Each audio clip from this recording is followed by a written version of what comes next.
Seguimos, hermanos, en esta serie sobre los atributos de Dios y en esta oportunidad vamos a ver la sabiduría de Dios, cuarta parte. Esta sería la cuarta parte de la sabiduría de Dios y pensamos que será la última. Hay mucho más que hablar sobre la sabiduría de Dios y la manera que Dios ha venido obrando en esos planes y designios infinitamente sabios, pero, hermanos, queremos avanzar un poco más. La ocasión anterior hablamos de la sabiduría de Dios aplicada o en los hombres en el caso de los creyentes.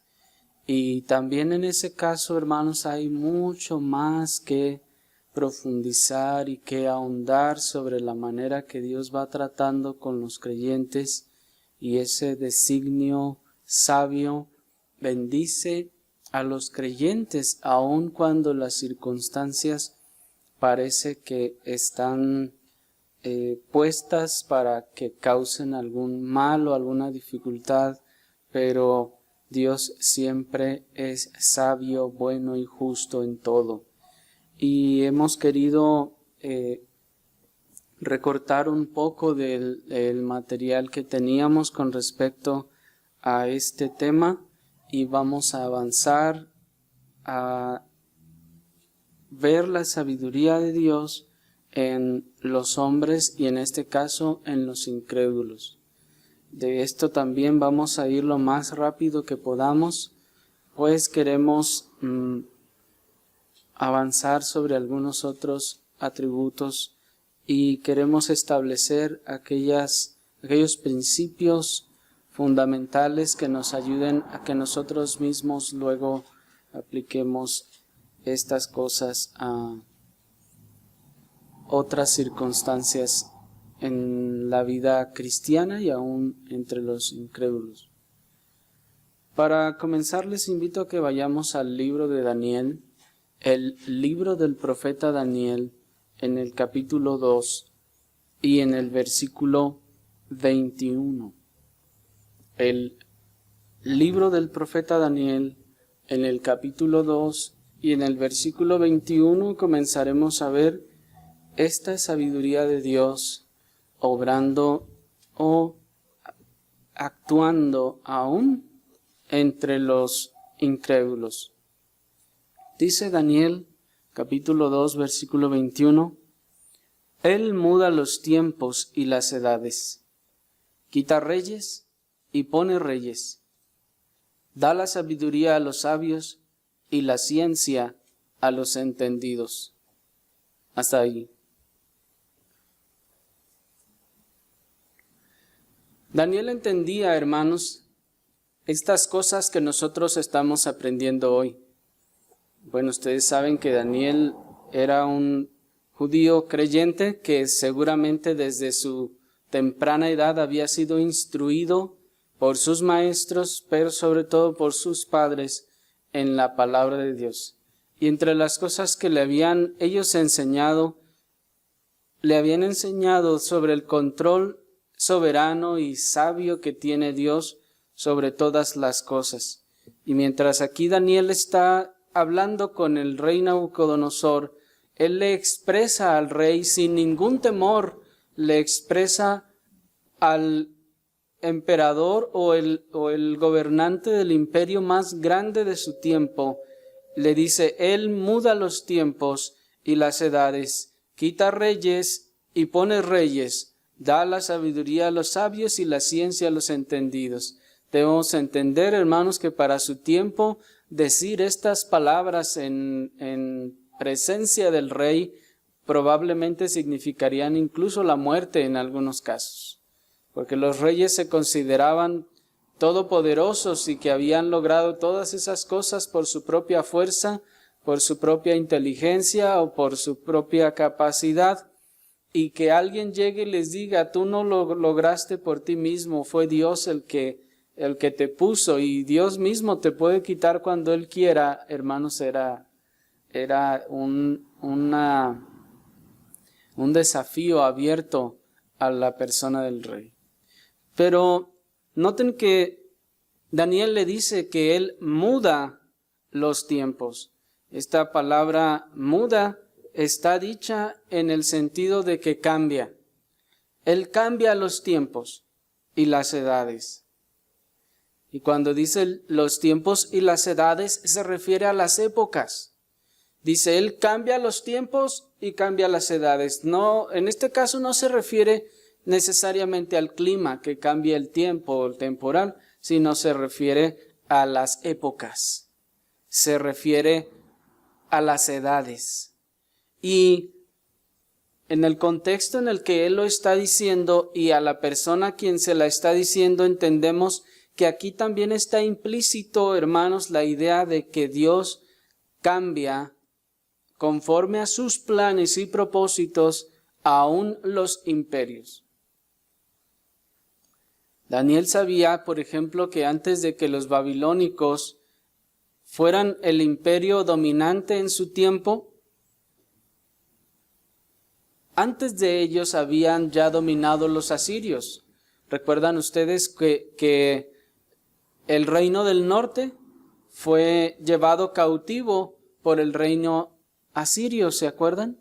Los asirios en su tiempo, cuando el reino del norte todavía existía y había hecho o había colmado la paciencia de Dios, Dios envía al imperio asirio y los toma como cautivos. Y bueno, cautividad de la que ustedes saben que las 10 tribus del norte nunca regresan. Pero aquí están los asirios siendo el imperio mundial invencible. ¿Por qué llegaron a ser? Daniel nos dice, porque Dios los puso allí. Pero Dios también cambia los tiempos. Esto es, Dios cambia los imperios. Ahorita está y luego vino el imperio babilónico, destrozó al imperio asirio y se puso en su lugar. Y ahí se cambiaron los tiempos. Ya no estamos ahora en los tiempos del imperio asirio, ahora estamos en los tiempos del imperio babilónico. Y es lo que estaba Daniel diciéndole, Dios cambia los tiempos, y también de manera implícita le estaba diciendo, Dios también va a cambiar este imperio y este imperio dejará de ser. Y hermanos, indudablemente así lo fue. Como ustedes saben, luego Dios cambió nuevamente los tiempos y vino aquel famoso Alejandro Magno y derrotó a todos los... antes de eso vinieron los persas y los medos y derrotaron a los babilónicos, y luego viene Alejandro Magno y derrota a los persas, y luego vienen las alianzas de los romanos con los griegos. Pero Daniel está diciéndole al rey, Dios en su soberano decreto tiene en su voluntad cambiar los imperios. Él quita uno y pone al otro. Porque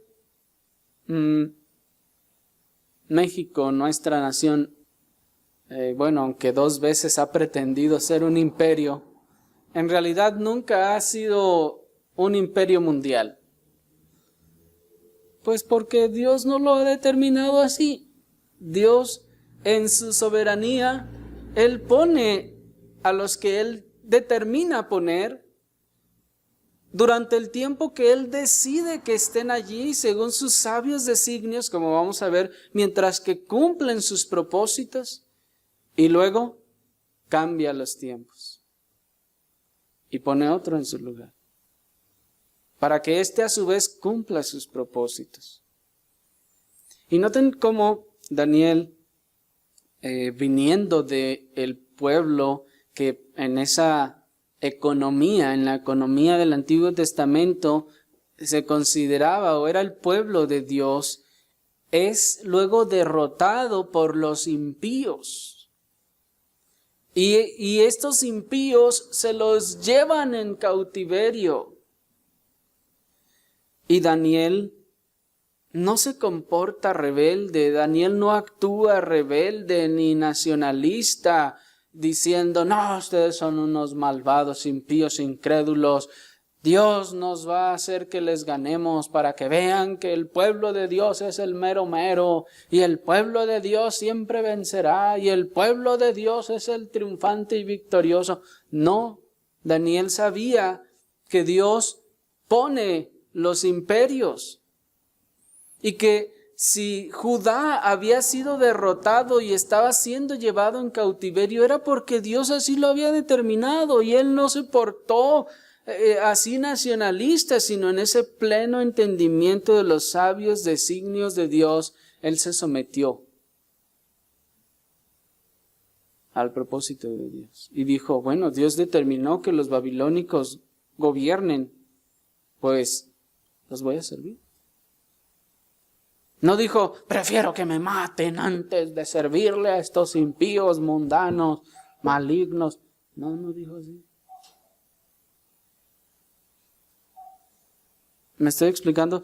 Él entendió que si Dios los puso allí, Dios tiene un propósito.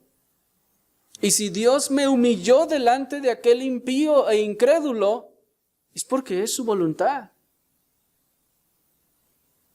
Y Él en sus designios así lo determinó. Así que podrá a muchas personas no gustarle, por ejemplo, el control que trata de ejercer los Estados Unidos sobre nuestro país, económicamente hablando, de alguna otra forma, pero hermanos, Dios así lo determinó. Dios los puso y nosotros no seremos los que los quitaremos. En todo caso, lo que el creyente mejor puede hacer es, entendiendo que Dios está en control y que Dios es sabio y que en esa sabiduría Dios los puso allí, nosotros actuar en consecuencia. Daniel lo arrancaron de su casa, de su hogar, de su familia, se lo llevaron, lo hicieron cautivo, le quitaron su nombre, le cambiaron de nombre y le enseñaron otra lengua, le enseñaron otras cosas y él se sometió. Porque entendía que Dios está detrás de todos esos cambios de gobierno. Daniel, pues, entonces, confiando en el designio de Dios, al transportarlos a Babilonia, se consoló en la sabiduría de Dios, que obra para el bien espiritual, como ya vimos, de los que le aman. No significa que no obra también para el bien material, sí lo hace. Pero debemos pensar, hermanos, que para Dios el bien espiritual es prioritario sobre nuestro bien material. Para el Señor es más importante que usted crezca espiritualmente a que crezca económicamente. Y si para que crezca espiritualmente tiene que decrecer económicamente, va a decrecer económicamente. Porque esa es la prioridad.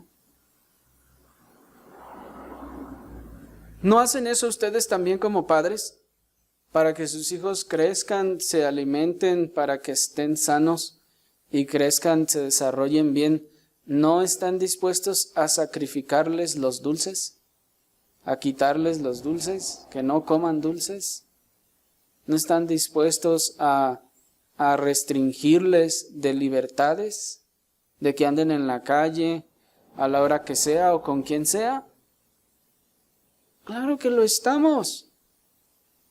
Al niño podrá no parecerle lo mejor o no entenderlo, pero ustedes tienen una meta a futuro, años adelante que él no alcanza a ver.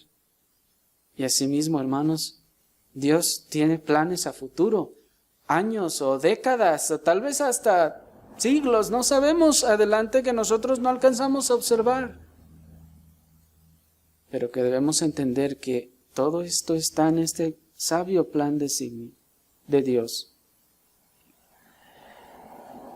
Y para obrar este cambio, hermanos, del imperio o de época, Dios entonces, como decíamos, movió a un rey impío, Nabucodonosor, y le dio el poder para derrotar a los asirios y para hacerse con el control de todo. No es que él era el hombre más sabio del mundo que existía, ni el mejor estratega, ni el más poderoso.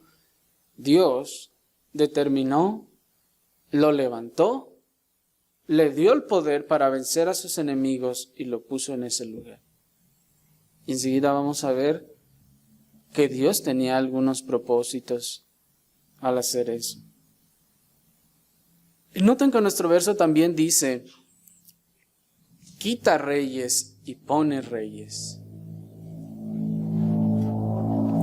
Y aquí Daniel no se refiere solo a los reyes de Israel, que es Dios el que cambia así a un rey y luego sigue otro y luego otro. No, también se refiere a los reyes de los impíos. ¿Por qué decimos que se refiere también a los reyes de los impíos? Bueno, en primer lugar, porque habla de los tiempos y de las edades, lo cual implica toda la esfera mundial. Así que, ya que toda la esfera mundial es predominantemente impía o incrédula, entonces estamos hablando, hermanos, de que Dios de verdad quita a los reyes y los pone cuando Él quiere. Además, ya que es Daniel en este contexto le está interpretando un sueño a Nabucodonosor, entonces entendemos que por el contexto está hablando de un rey impío. Insisto, enseguida vamos a observar con mayor claridad esto. Dios entonces, al poner los reyes, no solo entre los suyos, sino también entre los impíos, Él implícitamente está obrando en su sabio designio y está controlando una serie de circunstancias en el país, en la nación y en el imperio conforme a sus sabios designios. ¿Sí me explico? Hay un plan en esa sabiduría de Dios. No es que Dios dijo, de Tim Marín de Dopingüe, voy a agarrar ese y lo voy a poner. No, Dios tiene un plan. Dios estableció un plan en el cual Él determinó poner a un cierto rey para que cumpliese ciertos propósitos, porque cuando Dios pone la persona que Él determinó, Él implícitamente con ello también está controlando varias cosas, como por ejemplo la economía de la nación. Cuando Dios escoge a tal rey y lo pone como cabeza de la nación, entonces Dios está también implícitamente obrando y controlando la economía de la nación. Si aquel personaje a quien Dios pone allí no es un personaje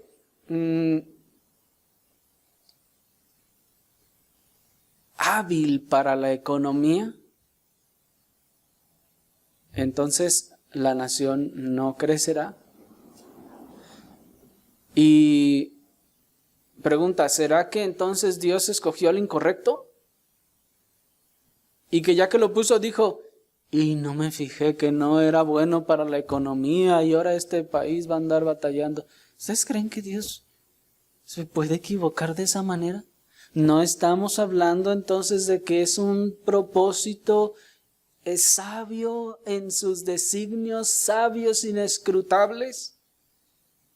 Dios lo puso allí sabiendo sus capacidades y en lo que Él mismo le iba a ayudar. ¿O acaso no creen que si Dios determinara en su soberano designio y propósito, en su infinita sabiduría, ¿no podría Él dar sabiduría a nuestro presidente para convertirnos en el país más poderoso del mundo? ¿Qué dice el final del versículo? ¿Están ahí? Da la sabiduría a los sabios y la ciencia a los entendidos. El Señor está diciendo, aquel no es sabio porque estudió en Harvard o porque estudió en aquella otra grandísima o famosísima universidad. Aquel es sabio porque Dios le dio la sabiduría. Aquella persona es entendida no porque estudió en los mejores colegios o universidades o porque le pagaron maestros privados que le enseñaran. No, es porque Dios le dio esa sabiduría. Y si Dios quisiera, hermanos, en un instante daría tales cualidades a nuestros gobernantes. ¿Por qué no lo hace? Porque dentro de sus sabios designios y propósitos está que las circunstancias se lleven a cabo conforme a sus planes. Cada cosa sirve a sus planes. Cuando Dios pone un rey, Dios también de algún modo está controlando la corriente política de la nación. Dios pone a un rey de derecha o un gobernante de derecha. Dios ha determinado mover la situación política de esa nación por allí. Dios pone a un gobernante de izquierda. Dios ha determinado entonces mover la situación política de la nación por allí. ¿Por qué? ¿Por qué esto? ¿Por qué aquello? Porque cada cosa sirve al final a los designios y a los propósitos de Dios. Bien, Dios puede estar moviendo la conciencia de la sociedad a donde Él quiere moverla, preparándoles, por ejemplo, para luego que puedan recibir el Evangelio.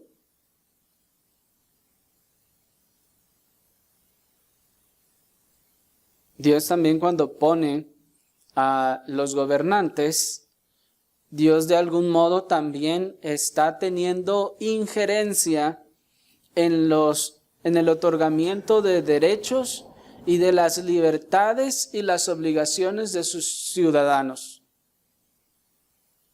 ¿Por qué no tenemos los mismos derechos en todos los países, aunque en todos se maneja el concepto de ciudadanos? Porque cada país, según sus gobernantes presentes o anteriores, han determinado los derechos que cada ciudadano puede tener. Y cuando Dios pone a un gobernante, digamos, humanitario, que busca el bien de la sociedad, entonces los derechos de la sociedad se incrementan. Y eso probablemente podrá ayudar a la iglesia, que la iglesia florezca, que la iglesia se establezca, que camine en paz, que pueda tener mayor fuerza para poder llevar el evangelio a otras naciones. Pero puede a veces hacer lo contrario, poner un dictador que ponga toques de queda y elimine todos los derechos y garantías. ¿Qué está haciendo el Señor? Está probablemente también castigando a una nación rebelde, humillándola para que alce sus ojos al cielo y se acuerde de que hay un Dios. ¿Me explico? Dios entonces, al poner un rey, también actúa sobre la organización geográfica o regional, e incluso expansionista o no. ¿Cuántas ocasiones, hermanos, ha habido que una nación se ha mantenido, digamos que con una cierta cantidad de kilómetros cuadrados dentro de sus fronteras, pero llega un rey y hace campañas y extiende el reino?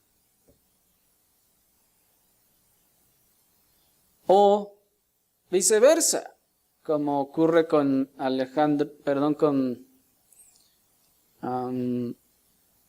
el emperador del Sacro Imperio Romano Germánico y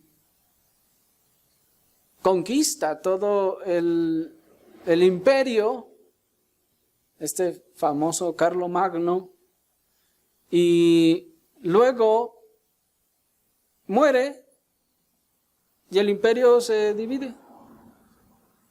Y de ser un imperiote, se divide en diferentes como reinados. ¿Está Dios en esas cosas? ¿O sí lo está? Los que quedaron de aquel lado, de aquel reinado, les fue mejor que los que quedaron de este lado. ¿Fue suerte? Dios tiene propósitos.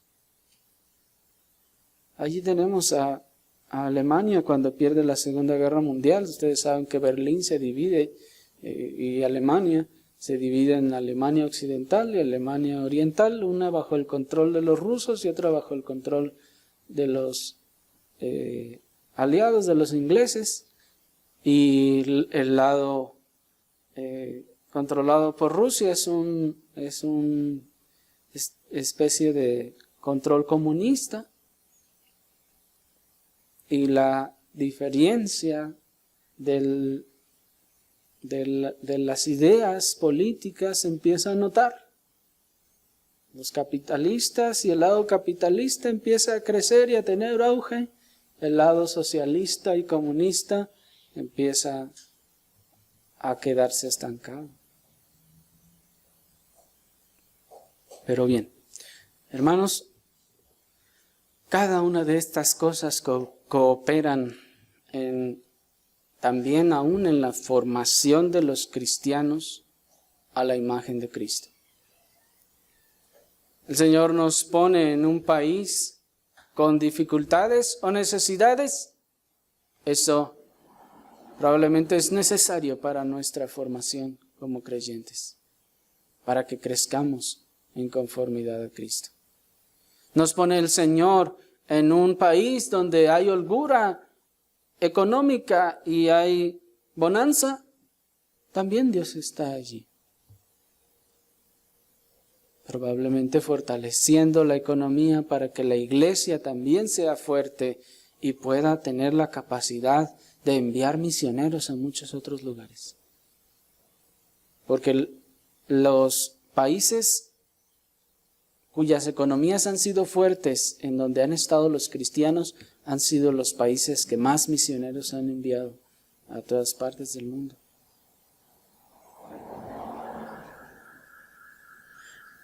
De esta manera, Dios, al poner un rey o a otro, a un presidente o a otro, Dios continúa en control de las circunstancias a través de los impíos, para que éstas trabajen para su plan redentor, para beneficio de su plan redentor y para beneficio de la iglesia. Miren cómo el Señor afirma estas cosas ahí mismo en Daniel, el capítulo 4. Acompáñenme allí mismo en Daniel, capítulo 4, y vamos a comenzar a leer a partir del versículo 16. Nuestro verso va a ser el 16 y 17, y ahorita les ayudo un poco a recordar lo que está ocurriendo aquí. Dice el versículo 16: su corazón de hombre se ha cambiado, y les sea dado corazón de bestia, y pasen sobre él 7 tiempos. La sentencia es por decreto de los vigilantes, y por dicho de los santos la resolución, para que conozcan los vivientes que el Altísimo gobierna el reino de los hombres, y a quien quiere lo da, y constituye sobre él al más bajo de los hombres. Hasta ahí. Hermanos, este capítulo, léanlo en su casa, es un capítulo de admirar. La manera en la que Dios obra, hermanos, y la claridad con la que Daniel nos expresa el control soberano de Dios sobre la tierra es, hermanos, sin igual. Pues noten que dice: para que conozcan los vivientes que el Altísimo gobierna sobre el reino de los hombres, y que a quien quiere lo da, y constituye sobre él al más bajo. Así que no se trata de que constituya al más sabio, de que constituye al más inteligente, al más fuerte, al mejor guerrero. No, dice aún al más bajo, el que él quiere poner. En el contexto, esta es una sentencia que se está dando a Nabucodonosor. Resulta que tiene una visión, tiene un sueño de un gran árbol. Y bueno, en el sueño hay un decreto, una voz de alguien que dice que corten ese árbol.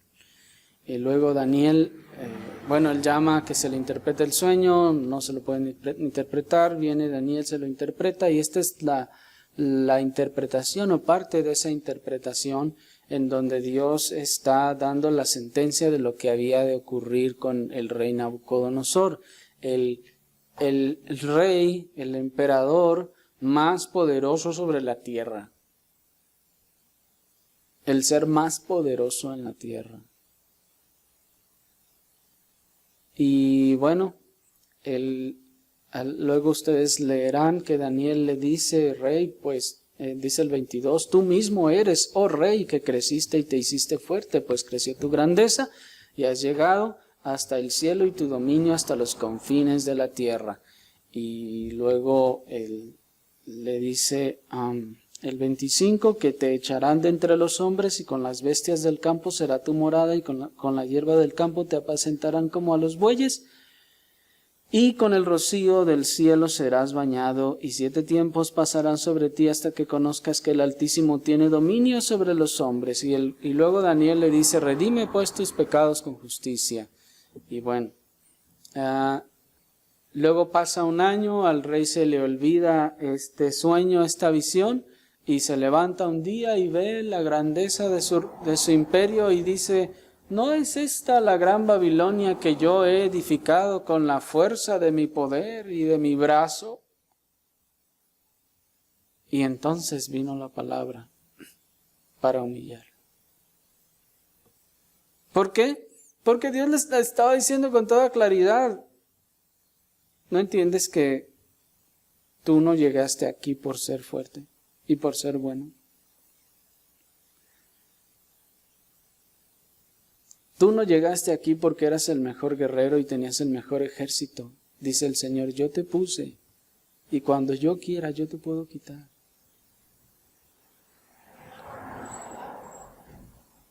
¿Por qué Dios levanta a este hombre impío y lo pone en ese lugar de preeminencia? Bueno, miren el verso 12.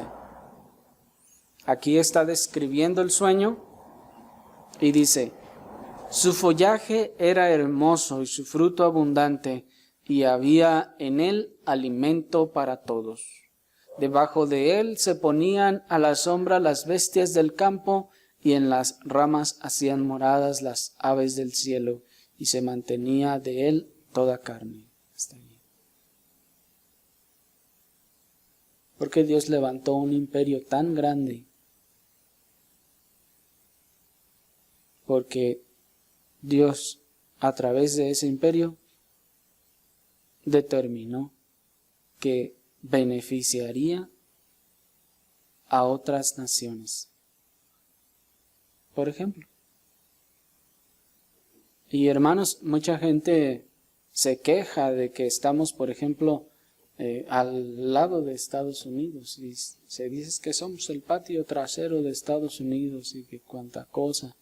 Y todos, muchos quejándose, pero hermanos, Dios determinó que fuera así y sea como sea, nos ha hecho un bien en la gracia común de Dios. Nos ha hecho un bien a nosotros como nación. ¿Cuántas naciones en Centro o Sudamérica querrían tener la facilidad de los tratos comerciales que tiene México con Estados Unidos? ¿Cuántas naciones en Centro o Sudamérica desearían poder tener esa cercanía para no tener que pagar miles o tal vez millones de dólares en transporte de mercancías, atravesando casi medio mundo.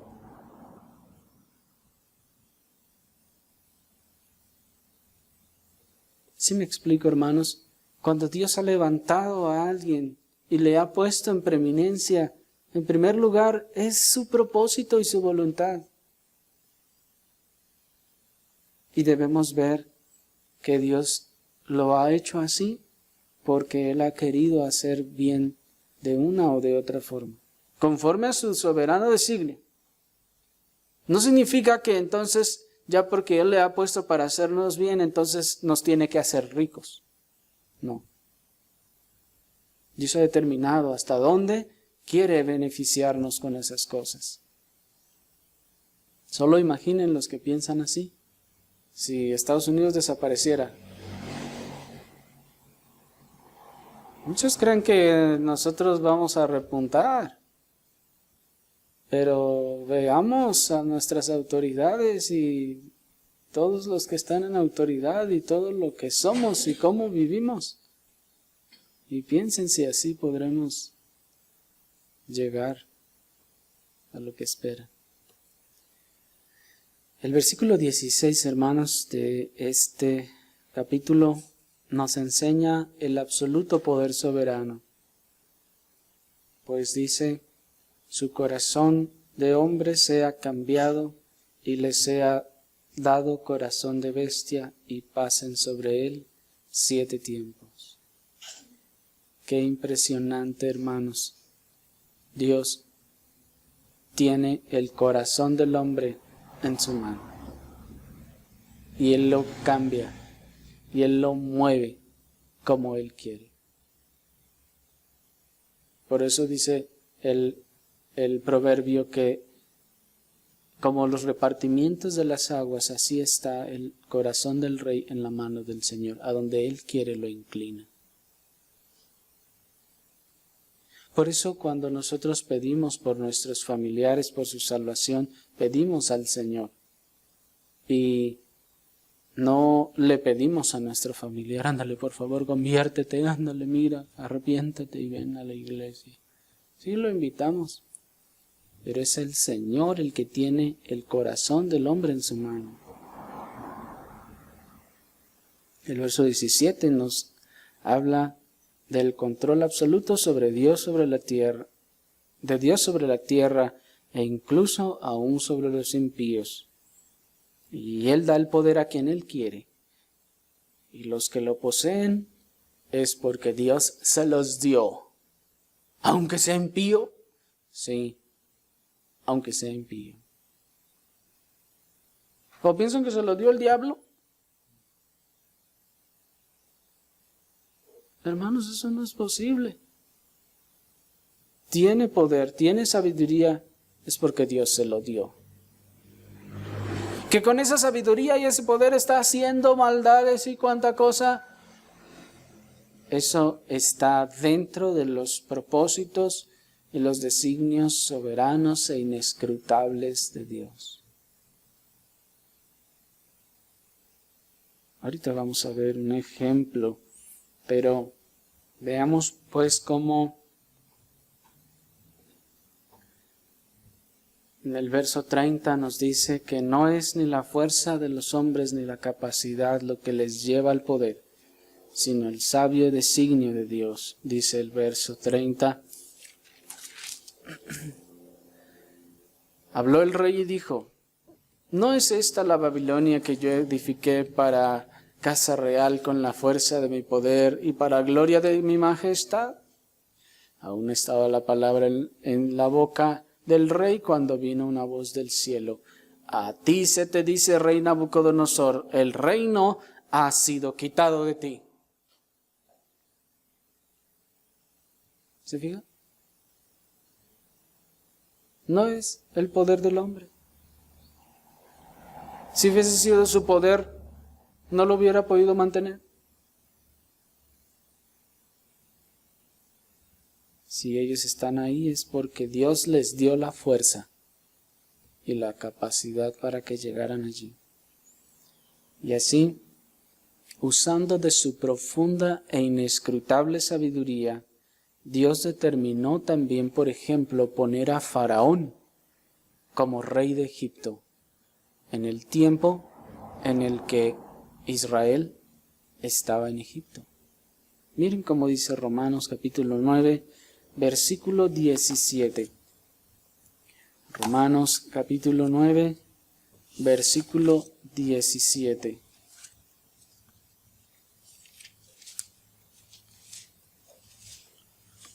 Porque la Escritura dice a Faraón: para esto mismo te he levantado, para mostrar en ti mi poder, para que mi nombre sea anunciado por toda la tierra. ¿Para qué Dios levantó a uno de los reyes más perversos de la antigüedad? Dice el Señor, para que mi nombre sea anunciado en toda la tierra. Así que, sí, Dios también en su soberano e inescrutable designio, infinitamente sabio, Él también levanta a estos reyes y gobernantes malvados. ¿Dios levantó entonces a Hitler también? Sí, Dios levantó a Hitler también. ¿Por qué o para qué? No lo sabemos. La Escritura nos dice que Dios cambia los tiempos, Él pone a los reyes, Él quita a los reyes, Él pone y levanta al más bajo de los hombres, dice, al más insignificante de los hombres. Lo levanta y lo pone por encima de todos. ¿Por qué? Por lo que Él ha determinado hacer en sus sabios e inescrutables designios. Cuando hacemos un pequeño análisis, hermanos, del estado moral, por ejemplo, de Alemania y de Europa antes de la Segunda Guerra Mundial, solo por decir una cosa, podremos darnos una remota idea, pienso yo, de algunas de las cosas a las que Dios puso poner fin, cuando estalló la Segunda Guerra Mundial. Que si la Segunda Guerra Mundial no hubiese estallado, hermanos, todo el rollo que hoy en día está cobrando mucho auge del LGTB, XY y Z y todo lo demás, sería ya una realidad desde antes que naciéramos, probablemente ustedes y yo.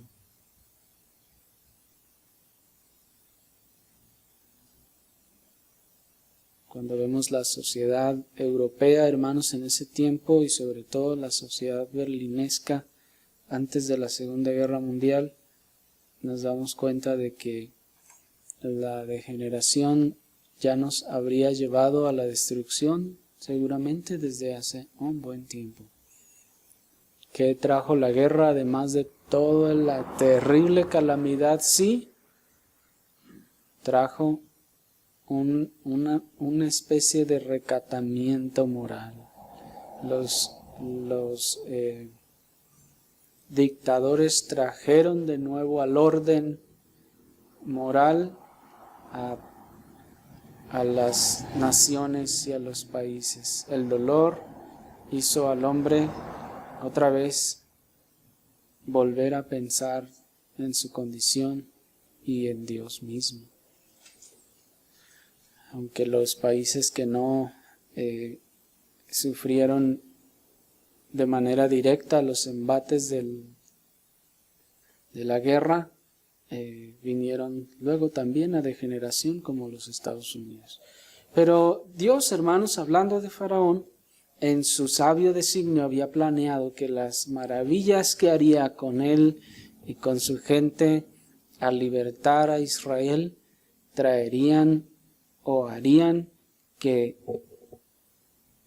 su nombre fuera anunciado por toda la tierra, que todas las naciones oyeran de ese Dios que hacía todas esas maravillas.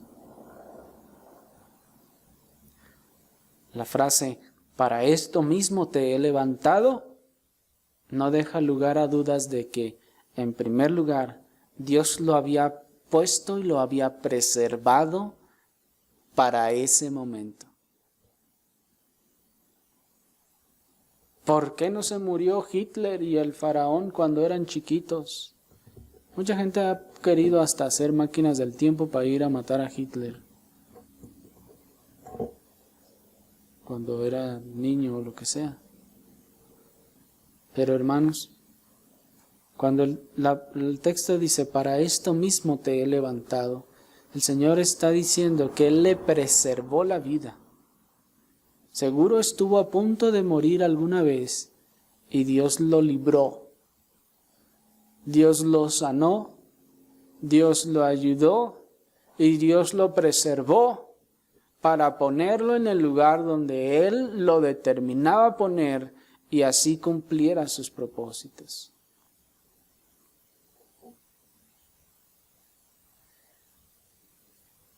Dios tenía un plan desde el principio.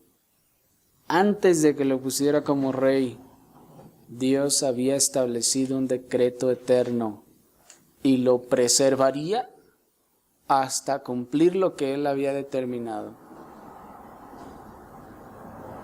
Porque Dios no cambia. Vamos a ver luego también este tema. No es que Dios determina y dice, voy a poner a ese faraón. Y luego se muere y dice, bueno, ya se me murió, ahora a ver a quién pongo. No, hermanos. Dios determinó que fuera ese y lo tendría y lo conservaría y lo preservaría hasta que cumpliera sus propósitos.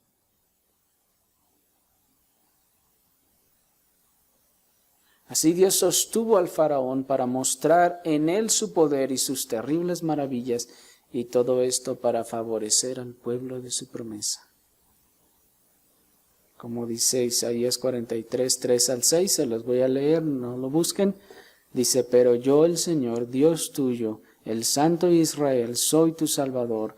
A Egipto he dado por tu rescate, a Etiopía y a Seba por ti, porque a mis ojos fuiste de gran estima, fuiste honorable, y yo te amé. Daré, pues, hombres por ti, y naciones por tu vida.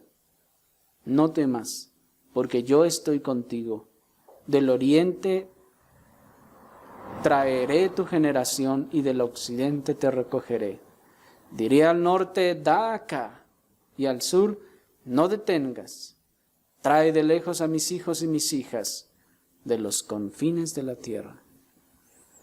Y aquí, hermanos, bueno, es una promesa al pueblo de Dios, y en este caso el pueblo de Dios no es únicamente la nación de Israel, sino todos los creyentes, pues dice que dirá al norte, de acá y al sur, no detengas, hablando sobre la forma en la que Dios traería a reunir de su pueblo, a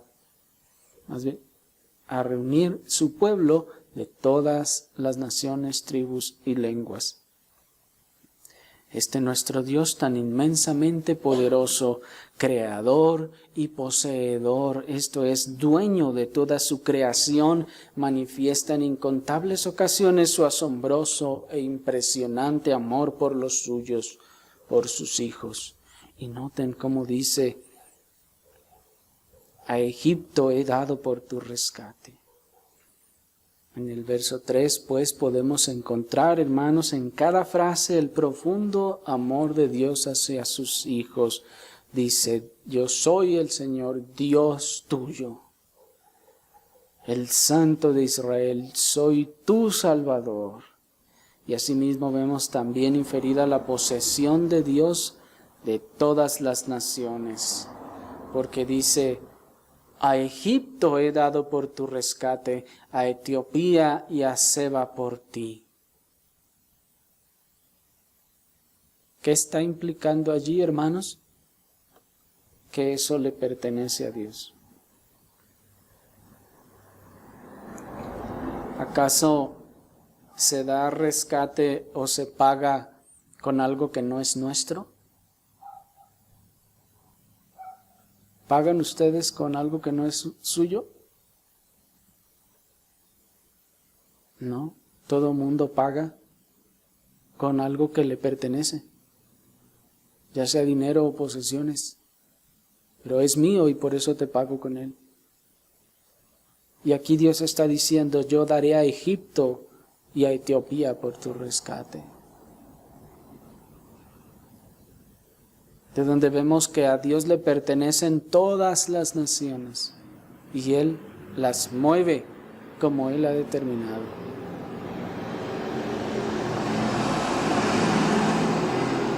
Así pues declaramos en base a la Escritura que Dios es dueño y poseedor de todo lo que existe, incluyendo a las naciones, y que Él hace con ello conforme a sus sabios designios. Así que no debe caber ninguna duda a nadie, cristiano o impío, de que el sabio designio divino se cumple inevitablemente aún sobre los incrédulos. Incluso los más acérrimos ateos están cumpliendo el sabio designio divino. Aunque se nieguen a creerlo, lo están cumpliendo. Es como el borracho quien voluntariamente, sin saberlo ni quererlo, siempre termina cumpliendo la voluntad de su amo, el vicio. ¿Cuántas veces dice el borrachito, ya no lo vuelvo a hacer y no lo vuelvo a hacer? No, a mí la botella no me domina. ¿Nos han oído decir eso? Yo lo puedo dejar cuando yo quiera.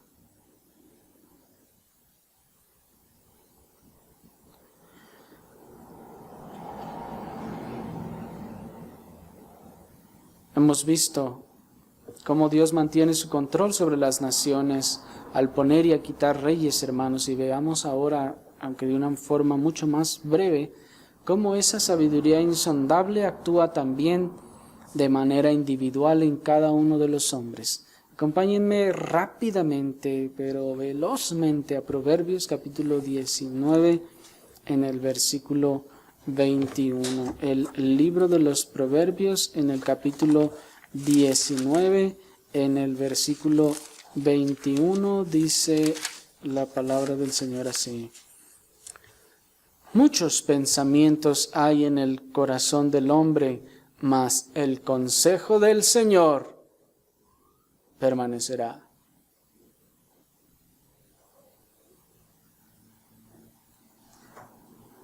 Hermanos, qué cosa tan profunda es esa.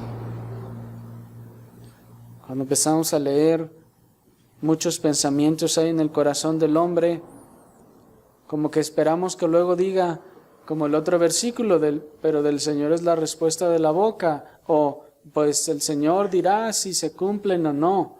Pero no, aquí está diciendo, muchos son los pensamientos que hay en el corazón del hombre, pero el consejo del Señor permanecerá. El plan soberano de Dios se sobrepondrá a cualquier plan que haya urdido el hombre, por más intrincado que éste sea. El hombre puede planear lo que él quiera, pero Dios llevará a cabo sus consejos y sus designios.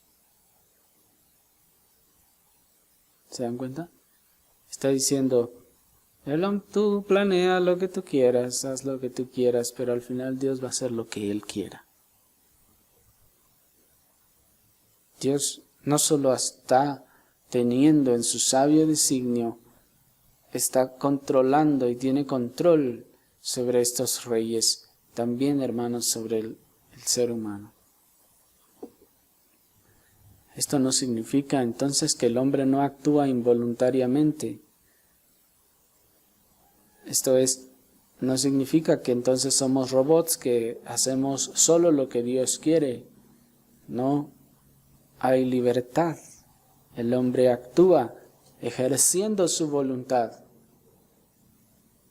pero siempre está en los planes, en los designios de Dios.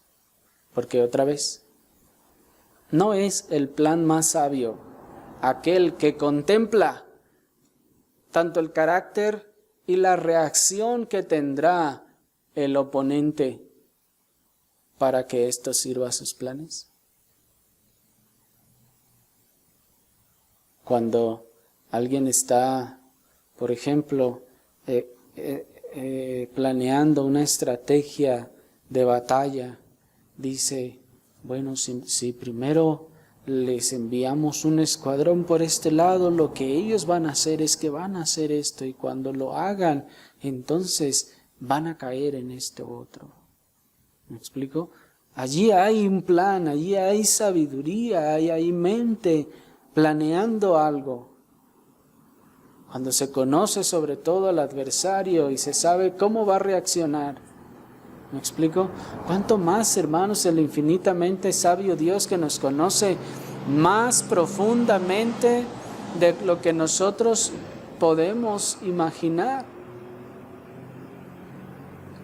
¿Y qué sabe cómo vamos a actuar?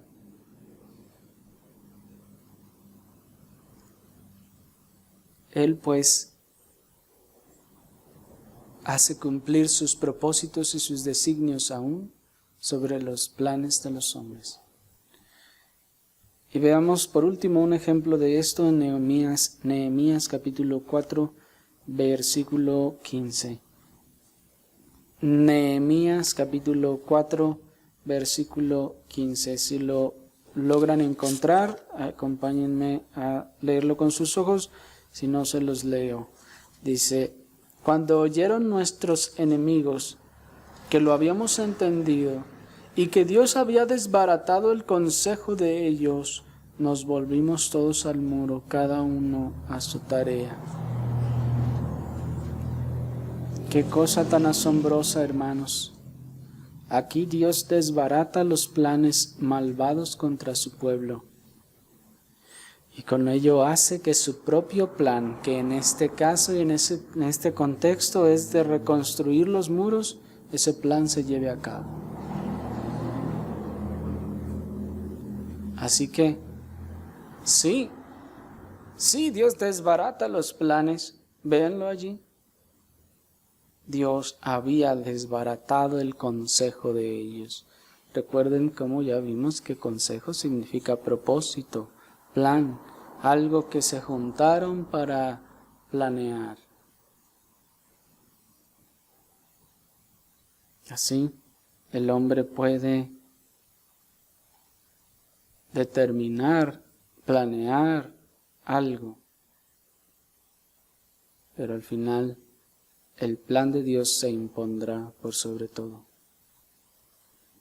Y nuevamente debemos recordar, por último, que aquel ser que puede desbaratar los planes de todo ser humano es el ser más bueno, justo, limpio, puro, santo y activo benefactor del hombre y aún del impío. Para que nadie se sienta ofendido o se sienta agredido en su libertad, entre comillas, de que Dios actúe y desbarate sus planes y haga conforme a su propósito, sepa, entienda, este Dios que desbarata sus planes es el ser más bueno, más limpio, más justo y más santo del universo. Y cualquier cosa que hace, lo hace para bien, y aún para el bien de los impíos.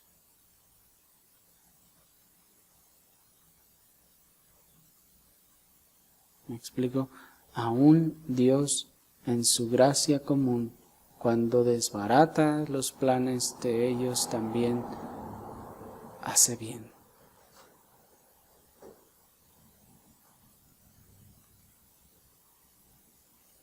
Imaginen al ser más tierno, amoroso, justo y bueno, que les cambie el plan. Si muchos ya con que su mamá les diga, no, mijito, mira, mejor hazle así, esto está mejor, te conviene más, está bien pues mamá, sí, están dispuestos a aceptarlo. ¿Cuánto más, hermanos, el ser más glorioso, bueno, justo y santo, limpio y puro y activo benefactor, cambie nuestros planes y se imponga sobre nuestros propósitos? Que Dios, hermanos, haga su voluntad en todos nosotros. Oremos al Señor.